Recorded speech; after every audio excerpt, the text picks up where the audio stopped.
নমস্কাৰ। আজি ৰাতিপুৱাই আহিলোঁ, মানে সোনকালে শুই উঠি ভণ্টি পৰীক্ষা থ'বলৈ বুলি আহিলোঁ। এই আমাৰ পৰীক্ষা অনুষ্ঠিত হোৱা জেগা পালোহি, মানে ঢেকিয়াল হায়াৰ ছেকেণ্ডেৰী।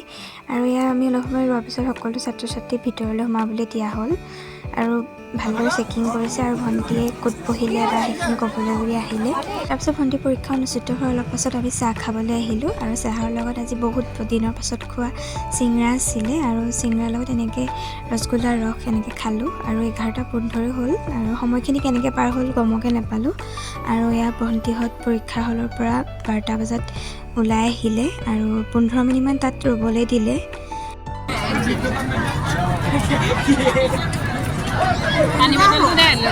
কেনেকুৱা হ'ল ৰে হা কিমান পৰিলি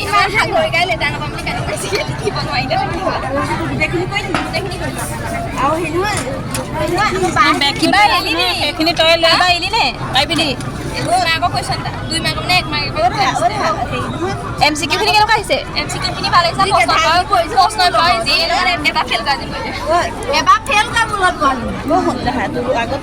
মোৰ আগত পিয়াস্মিতা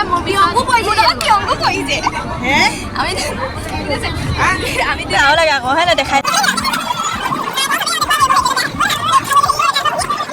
আমাৰ ৰুমতে কেনেকুৱা হয় ভালে